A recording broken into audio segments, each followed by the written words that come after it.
Aujourd'hui, on est avec XI8, l'un des fondateurs de l'organisation BAP, la Brigade Anti-Pédophile, qui agit aussi bien sur Internet que dans la vraie vie. Aujourd'hui, à visage découvert, il m'a laissé l'opportunité de lui faire une petite interview pour qu'on parle de ce qui se passe, de ce qu'il fait, est-ce qu'il a déjà agi, est-ce qu'il a agi pour certains influenceurs, youtubeurs. On pourrait parler par exemple de Norman et encore bien d'autres. Qu'est-ce que tu fais? Quel est ton rôle? Qu'est-ce que c'est cette organisation? Est-ce que c'est toi qui l'as créée? Qu'est-ce que vous faites? Je te laisse te présenter, c'est à ton tour. Hop, hop, hop, avant de continuer cette vidéo, je tiens à remercier le sponsor de cette vidéo qui est FlexiSpot. Je les remercie énormément pour leur confiance et c'est grâce à eux que maintenant je suis assis, mais tel un dieu, et que j'ai un bureau les gars, mais un truc, c'est une pépite. En effet, ce qui est incroyable avec FlexiSpot, c'est que vous avez la possibilité de tout choisir. La planche qui est en un morceau, et ça c'est hyper important, la couleur, le design, vous pouvez même choisir la couleur des pieds, et évidemment ce qui est incroyable, c'est le fait que ça monte et ça descend. Et ça, sincèrement, pour pouvoir travailler debout, c'est incroyable. Moi, je m'en sers tous les jours pour pouvoir tourner mes vidéos. Et ce qui fait que, comme vous voyez, comme il y a le marqueur, etc., moi, je sais que je le mets toujours, voilà, à 102-103 cm. On peut tourner les meilleures vidéos pour la chaîne. Et ils m'ont également envoyé cette chaise qui est la BS11 Pro. Et ça, c'est le E7. Sincèrement, c'est incroyable. Je suis trop content de ces produits. Si vous êtes intéressé par FlexiSpot, vous avez les liens dans la description. Sachant que pendant tout le mois d'août, tous les mardis et mercredis, vous pouvez profiter des offres exclusives jusqu'à des remboursements complets de votre commande. Donc, si vous êtes intéressé, n'hésitez pas à foncer ces jours-là. Je remercie encore FlexiSpot pour le sponsor et on continue tout de suite avec cette interview.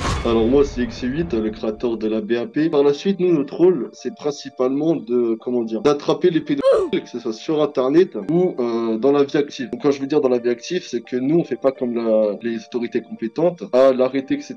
Je vais dire les mots honnêtement, on les tape, etc. pour leur faire comprendre qu'il ne faut pas tout simplement parler à des petites mineurs parce que... Je vois, juste attends, je te coupe un petit peu, je fais juste un warning. Bien évidemment, c'est pas la solution, c'est eux qui agissent de cette manière-là. Je préviens certaines personnes, hein, si vous commencez à faire ce genre d'acte, vous pouvez être répréhendé par la justice. Hein. C'est-à-dire bien évidemment, les actes physiques par rapport à ces personnes par exemple, ils peuvent clairement porter plainte contre vous et c'est vous qui allez subir des conséquences alors que c'est eux les monstres dans l'histoire. Donc, à prendre avec des pincettes bien évidemment. Mais vas-y, je te laisse continuer, pardon. Voilà, à savoir que donc la BAP, on a des équipes privées, donc que ce soit pour Internet ou même dans la vie active. Donc ces membres-là sont formés tout simplement dans leur domaine. Par exemple, on a un domaine sur Internet qui concerne principalement les investigations, donc le social engineering, l'OSINT, donc l'OSINT qui est l'open source intelligence et le social engineering qui principalement est, on va dire, hacker le corps humain. Donc on va dire trouver des failles chez la personne, la manipuler. Et donc l'open source intelligence qui permet de retrouver des informations personnelles sur des personnes, que ce soit publiques ou privées. Donc ça, c'est l'une de nos équipes privées et l'une de nos compétences. Mais il y a aussi des équipes et principalement la communauté qui s'occupe des pédophiles dans la vie active qui simplement savent ce qu'ils doivent faire, donc n'y pas y aller seul, surtout la nuit, pour éviter de se faire cramer en gros, puis voilà. Et ce que j'allais dire, quand vous faites ça, par exemple pour traquer des pédos, etc., vous dissimulez avec des fausses identités, vous faites passer pour des mineurs, vous donnez des rendez-vous et vous attrapez les gars, on va dire. Voilà, c'est ça, on fait des faux comptes de mineurs. Ok. Comment vous trouvez, entre guillemets, ces pédos? C'est sur la base de signalement? C'est des gens qui vous disent, ouais, celui-là, il est un peu bizarre. Il y a eu un cas récemment, potentiellement, avec un TikToker qui s'appelle TokTok, avec une enquête de Haroubi. Est-ce que vous pouvez pas essayer d'enquêter, essayer de voir s'il est pas un peu bizarre et vous agissez comme ça? Comment en fait vous trouvez les potentiels pédos en fait? Donc dans nos équipes, on a principalement des gens qui cherchent les pédophiles sur des sites, donc plusieurs applications aussi. Et effectivement, on a aussi un système de signalement auquel les gens viennent nous prévenir. Hein. Je vais vous citer par exemple plusieurs affaires, bon parce qu'on s'occupe aussi des viols. Toute honnêteté, c'est un petit peu la même chose. Hein. Oui. Il y a des actes sexuels dans chaque chose. On s'est occupé d'influenceurs comme Ethan Berebi. Vous aviez entendu parler de l'affaire? On peut peut-être faire une petite virgule quand même sur Ethan Berebi. Vous avez fait quoi dans cette affaire? On a eu son numéro de téléphone grâce à un autre groupe qui était avec nous. On a fait nos enquêtes, etc. Et puis moi personnellement, je l'ai appelé sur son numéro personnel pour justement avoir sa version des faits et tout simplement en terminer là-dessus. Ok, parce que c'était lors de sa relation avec Miel, c'est ça? C'est cela, donc il y avait pas mal de rumeurs, on va dire comme ça. Et en toute honnêteté, on s'en est occupé. Là. Ça veut dire, ça s'est terminé comment? On n'a pas spécialement fait de choses, hein. On avait suffisamment d'informations sur lui, on avait RIB, numéro, informations, famille, etc.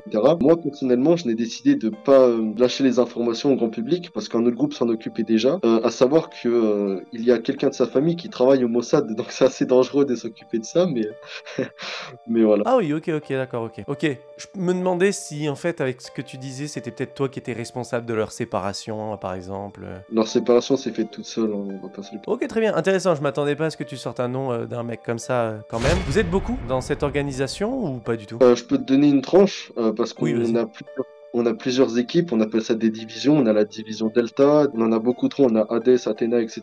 Donc je vais te faire une tranche, on a environ 50 membres, donc dans tout domaine compris. Ok. Et 50 membres actifs ou un peu passifs, etc. Ou c'est quoi? C'est pas votre métier à temps plein quand même, c'est simplement une activité supplémentaire, si? C'est une activité supplémentaire, effectivement. On a chacun nos horaires. Par exemple, moi, je suis de nuit, de 2h à 5h du matin, et bon, on fait nos recherches, etc. Ah ouais, c'est une vraie organisation avec des emplois du temps, comme si vous étiez des salariés en fait. Vous n'êtes pas rémunérés pour ça, c'est simplement pour aider entre guillemets et lutter contre la philie et les... Mais personnellement, je me fais de l'argent. Je suis pas pour l'argent, je suis là pour la cause, mais il y a des moments où on peut se faire de l'argent, effectivement. Et comment on peut se faire de l'argent? En scammant donc les pédophiles, on les manipule, on leur demande de faire des virements, etc. Ils sont tellement bêtes qu'ils le font. D'accord, je vois. Ah oui, parce que je pensais à un système de rémunération plus légal que ça, quoi. Je rappelle, pareil, bien évidemment, c'est pas légal de faire ça. Si un jour ça se retourne contre eux, c'est limite eux qui perdront devant la justice que c'est potentiel criminel. Donc bien évidemment, si vous voulez lutter contre la cause, ne faites pas ça. Mais très bien, ok, intéressant, intéressant. J'aurais pas pensé en fait que ça pourrait aller aussi loin. T'as déjà eu des problèmes directement avec la justice vis-à-vis de vos actions? Est-ce que t'as déjà travaillé carrément avec la police? On s'est occupé de plus de 80 sites pédographiques auxquels on a signalé aux autorités compétentes. Donc on a effectué une attaque DDoS simultanée sur chaque site. On a fait le début du travail et ensuite on a envoyé ça aux autorités locales pour qu'ils puissent faire le reste. Après on a aussi des missions de reconnaissance avec la gendarmerie nationale pour retrouver des mineurs qui sont portés disparus. Et me concernant, effectivement, oui, j'ai eu des problèmes avec la justice, mais pas pour ce domaine-là. Ok, t'as le droit d'en parler ou pas du tout? Oui, je veux bien en parler si besoin. Vas-y. Pour quel problème t'as fini devant la justice? Donc auparavant, j'étais un pirate, j'étais un hacker, et donc j'ai, on va dire, une grosse attaque avec un groupe. Donc je me suis fait remonter via mon adresse IP Twitter, qui normalement était sécurisée. Donc je me suis fait perquisitionner à 6h du matin par l'Office anti-cybercriminalité et la gendarmerie nationale. J'ai fini en GAV à plus de 200 km de chez moi, et actuellement je suis possiblement fiché S et en justice pour le parquet de Paris. Ah, ça veut dire que tu es potentiellement fiché S? Oui, potentiellement. Mais fiché S par rapport aux activités cybercriminelles. C'est ça. Ok, ah oui, quand même. On va revenir un peu peut-être sur la sphère des influenceurs, des créateurs de contenu, etc. Est-ce que, mis à part ceux que tu as déjà énoncés, donc le fils de Daniel Balavoine, Ethan Beribi, est-ce que tu as fait partie d'autres affaires qui ont inclus des gros créateurs de contenu, comme il y a pu avoir avec Farod par exemple, ou encore bien d'autres ou pas? Oui, il y a eu Noah Dorian. Ah oui, quand même. Et qu'est-ce qui s'est passé avec lui? Donc j'ai vu des photos sur Twitter, voire même beaucoup de photos de lui qui parlait à des mineurs, donc qui leur proposait des actes etc. Du coup, j'ai fait ma petite enquête, j'ai trouvé des infos, etc. Et j'ai préféré rien leak, encore une fois, parce que les conversations auraient pu être des fausses. On a des archives chez BAP, donc cela reste dans nos archives si malheureusement ou même heureusement un jour on trouve plus de choses. Ok, donc en fait, ouais, le cas Noah Dorian est mis de côté, mais vous avez des éléments contre lui, quoi. Voilà, c'est ça. Et d'autres créateurs, t'en aurais d'autres ou pas du tout? Oui, malheureusement, je peux pas le dire, c'est confidentiel. À ce point-là, parce que c'est quoi? Parce que c'est des grosses têtes d'affiche ou parce que Voilà, tu risques des problèmes si t'en parles? des problèmes et parce que c'est des grosses têtes en France. Sans dire de nom, est-ce que c'est des créateurs de contenu YouTube, TikTok, Twitch? C'est que tu as le droit de dire la plateforme ou même pas? Créateurs de contenu YouTube, TikTok, il y a aussi des personnes qui sont riches, des chanteurs aussi, des rappeurs. Et j'allais dire, dans les YouTubeurs, c'est des YouTubeurs à plus de 5 millions d'abonnés? Un peu moins, un peu moins. Entre 2 et 3? 2 et 5, on va dire, pardon? Oui, 2 et 5 millions. Ah ouais, quand même. Putain, je suis en train de réfléchir à qui c'est qu'il y a entre 2 et 5 millions. Il y en a pas mal, mais il y en a pas tant que ça non plus quand même. Et c'est des YouTubeurs français, hein. Pas que. Ah ouais. Ouais, non, on fait pas qu'en France, on est un peu dans l'international. Ah, vous ne traquez pas que